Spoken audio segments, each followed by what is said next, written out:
সম্মানিত দর্শক, আজকে আপনাদের প্যান্ট সিস্টেম সালোয়ার কাটিং শেখাবো।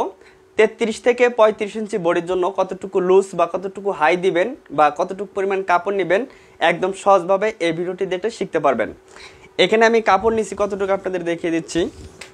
এখানে দেখেন 40 ইঞ্চি লম্বা কাপড়টা আছে 4 পাট।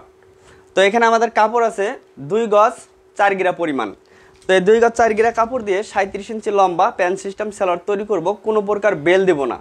কাপড়টি প্রথমে এভাবে একটি ভাঁজ দিছি, এরপর ঠিক সামনের দিকে একটি ভাঁজ দিয়ে 4 পাট করছি। আমার এদিকে আটকানো অংশ, আমার সামনের দিকে আছে খোলা অংশ, এই পাশে এবং এই পাশে যে কোনো একটা সাইডে রাখলেই হয়ে যাবে। 4 পাট কাপড় দেখিয়ে দিচ্ছি, 1 2 3 4, ঠিক এভাবে 4 পাট করতে হবে। এরপরে এখানে একটি মার্জিন করে নিব। মার্জিন থেকে আমাদের রাবার ভাঙার জন্য নিতে হয় 2 ইঞ্চি পরিমাণ, কিন্তু এখন যদি আমরা নিচে রাবার ভাঙার জন্য 2 ইঞ্চি নেই তাহলে নিচে মুড়িয়ে সেলাই দেওয়ার জন্য কোনো প্রকার কাপড় থাকে না। এ কারণে এই রাবার ভাঙার জয়েন্টটা এই সাইড থেকে যে কাপড় বের হবে এই কাপড়টা দিয়ে 2 ইঞ্চি পরিমাণ রাবার ভাঙার জয়েন্ট দিব, ঠিক আছে। এ কারণে এই উপরের দাগ থেকে আমরা লম্বার মাপটি নিয়ে নিব। এখান থেকে আমি লম্বা নিব 37 ইঞ্চি, যার যতটা প্রয়োজন নেবেন। এখানে একটি মার্জিন করব। এখন এই মার্জিন থেকে নিচের দিকে আরও বাড়তি কাপড় রাখতে হয়, কারণ হচ্ছে প্যান্ট সিস্টেম সালোয়ার তৈরি করলে নিচে 2 ইঞ্চি বা 3 ইঞ্চি চওড়া করে ভাঙ্গা দিয়ে সেলাই দিতে হয়, তাহলে প্যান্ট সিস্টেম সালোয়ার দেখতে ভালো লাগে। এখন এখানে দেখব কতটুকু বাড়তি কাপড় আছে। এখানে দেখেন আমার 2 ইঞ্চি 2 পয়েন্ট পরিমাণ বাড়তি কাপড় আছে। সম্পূর্ণ কাপড়টাই আমি নিচে ভাঙ্গা দিয়ে দিব। তো এখানে একটি মার্জিন করে নিব। এরপর আমাদের নিতে হবে হাইয়ের মাপ। তো দেখেন, যেহেতু এটা বেল সিস্টেম করব না, ডাইরেক্ট প্লাজো সিস্টেম করে প্যান্ট কাট সালোয়ারটা তৈরি করব, তার জন্য এই দাগ থেকে হাইয়ের মাপ নিতে হবে। এই হাইয়ের মাপটি লম্বা এবং কি বডি দুইটা অনুযায়ী নেওয়া যায়। তো আমি বডি থেকে কতটুকু হাই নিতে হয় এটা বুঝিয়ে দিচ্ছি। যদি আপনার 33 থেকে 34 বা 35 ইঞ্চি বডি হয় তাহলে 13.5 ইঞ্চি আপনি নিয়ে নেবেন, তাহলে হয়ে যাবে। তো দেখেন, এখান থেকে 13.5 ইঞ্চি আমি হাই নিলাম। এটা রাবার ভাঙার হিসাব বাদ দিয়েই 13.5 ইঞ্চি এখানে একটি মার্জিন করব। এরপর এখান থেকে লুজের মাপটা নিতে হয়। কার জন্য কতটুকু পরিমাণ লুজ নেবেন সেটাও আমি বুঝিয়ে দিচ্ছি। যার যতটুকু বডি হবে সেই বডিকে 4 ভাগ করে 1 ভাগ প্রথমে নেবেন। তো আমার এখানে 35 ইঞ্চি বডি, 35কে 4 ভাগ করলে 1 ভাগ হবে 2 পয়েন্ট কম 9 ইঞ্চি। তো আটকানো সাইড থেকে 2 পয়েন্ট কম 9 ইঞ্চি এখানে নিয়ে নেব। এরপরে এখানে লুজ আপনি সর্বনিম্ন 6 ইঞ্চি দিবেন। 6 ইঞ্চির উপরে 7 বা 8 বা 9 ইঞ্চি যতটুকু আপনার প্রয়োজন নিতে পারবেন, কিন্তু সর্বনিম্ন আপনার 5 অথবা 6 ইঞ্চি, এর নিচে কিন্তু আসা যাবে না। তো আমি এখান থেকে 7 ইঞ্চি লুজ দিয়ে দিচ্ছি। এখান থেকে আরও 7 ইঞ্চি কাপড় বাড়তে নিলাম এটা লুজ দেওয়ার জন্য। তাহলে এখান থেকে মোট আমরা 16 ইঞ্চি পরিমাণ নিয়ে নিলাম 35 ইঞ্চি বডির জন্য, ঠিক আছে। এখন দেখেন, এইখান থেকে আরও 1.5 ইঞ্চি একটা রাউন্ড শেপ করতে হবে। তার জন্য এই পাশ থেকে এইদিকে 1.5 ইঞ্চি নিয়ে আরেকটা মার্জিন করব, 1.5 ইঞ্চি। ঠিক এইভাবে লম্বা করে একটা মার্জিন টেনে দিতে হবে।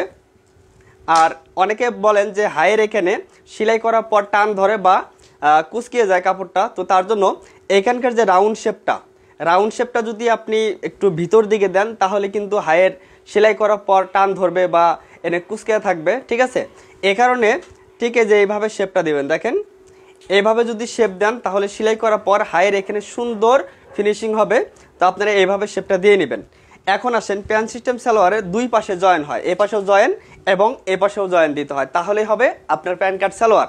অর্থাৎ প্যান্ট কাট সালোয়ারটা খুবই সুন্দর একটি ফিডিং মাপে আসবে আপনার সাধারণ সালোয়ারের থেকে। এ কারণে আটকানো সাইড, এই পাশে আটকানো সাইড থেকে আমরা 2.5 ইঞ্চি পরিমাণ নিয়ে নিব। দেখেন, এখানে 2.5 ইঞ্চি নিলাম। 2.5 ইঞ্চি নেওয়ার পর এখানের চিহ্ন আর এই যে এখানে যে মার্জিনটা করছি এই চিহ্ন থেকে একটা রাউন্ড শেপ করতে হবে। তো আমরা এরকম একটি শেপ কাট ব্যবহার করে খুব সহজে রাউন্ড শেপটা করতে পারবো। একটা শেপ কাটের দেখেন এরকম কিন্তু রাউন্ড থাকবে। তো আপনি যদি এভাবে ধরেন তাহলে কিন্তু হবে না, শেপ কাটটিকে এভাবে ঘুরিয়ে ধরতে হবে, এই পাশে রাউন্ডটাকে রাখতে হবে। রাখার পর এখানকার চিহ্ন আর এখানে যে 2.5 ইঞ্চি নিলাম সেই চিহ্ন অনুযায়ী এইভাবে রাখবো। রাখার পর ঠিক এইভাবে মার্জিনটা করে নিলে হয়ে যাবে। আচ্ছা, অনেকে বলেন যে এ পাশের জয়েন্টটা কি কোন পর্যন্ত দিতে হবে।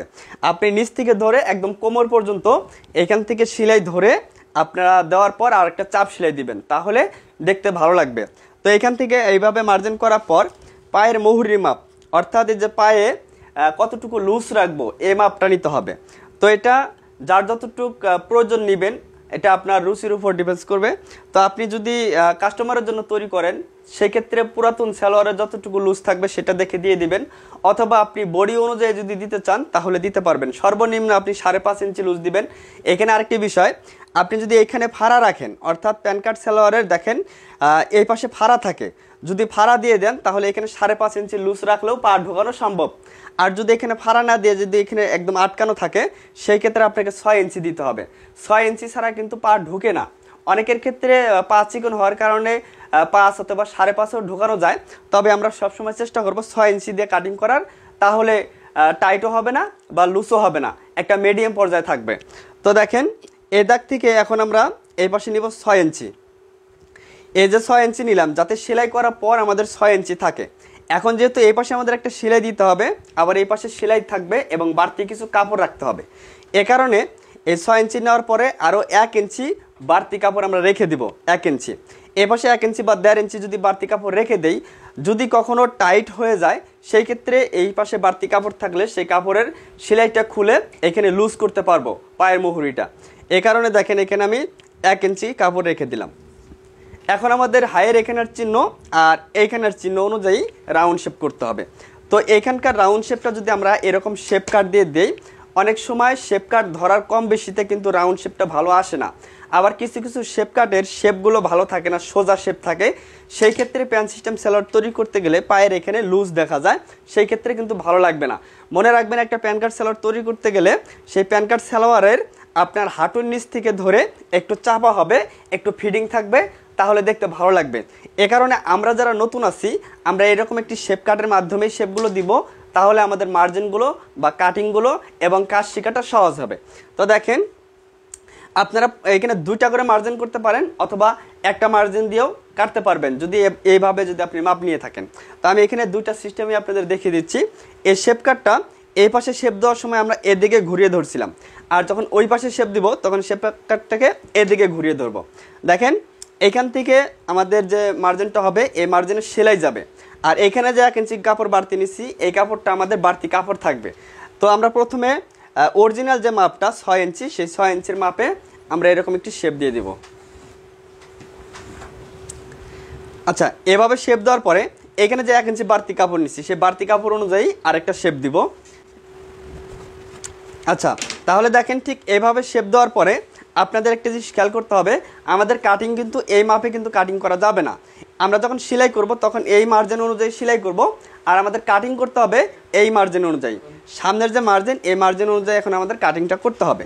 এখন পায়ের এখানে একটা বিষয় আছে, এখানে দেখেন যেহেতু এই কাপড়টা বেশি করে ভাঙা দিচ্ছি চওড়া করে, এজন্য এইখানে যতটুকু মাপ থাকবে তার থেকে এইখানে বেশি রাখতে হবে। তো আমি একটু বুঝিয়ে দিচ্ছি।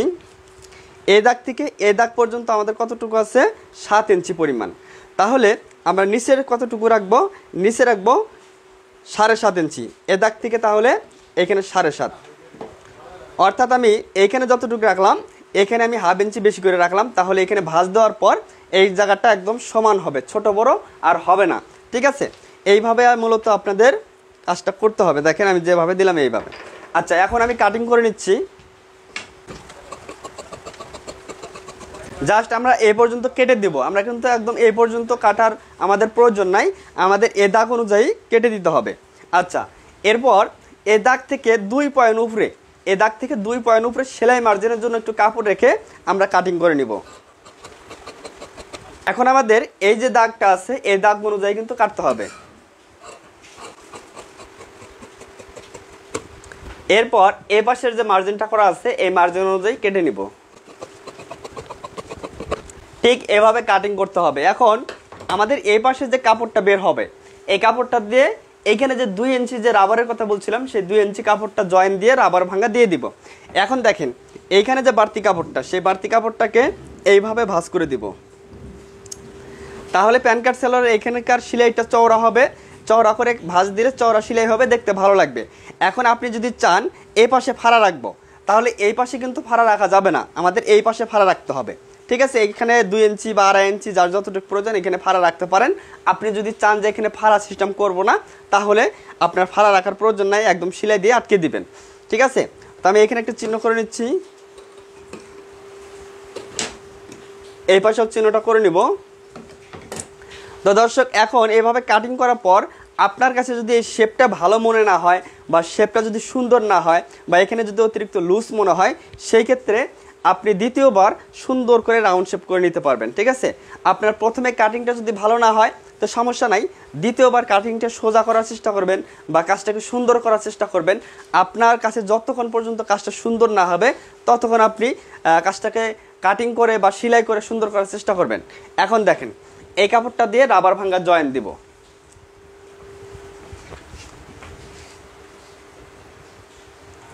তাহলে এখানে আমাদের 4 পাট কাপড় আর এই জয়েন্টের কাপড় কিন্তু 4 পাট। তো আমাদের এখানে সোজা করে একটা মার্জিন করব, যদি এখানে ছোট বড় বা কম বেশি থাকে এইভাবে মার্জিন করব। এখন এই মার্জিন থেকে আমাদের নিতে হবে জয়েন্টের জন্য 2 ইঞ্চি। দেখেন এই যে 2 ইঞ্চি, সেলার জন্য বাড়তি কাপড় রাখার প্রয়োজন নাই, 2 ইঞ্চি নিলেই হয়ে যাবে। এভাবে নেওয়ার পর মার্জিনগুলো করে সোজা করে কাটিং করতে হবে। যদি আঁকা বাঁকা হয় তাহলে কিন্তু সেলাই করতে সমস্যা হবে বা সেলাই ফিনিশিং আসবে না।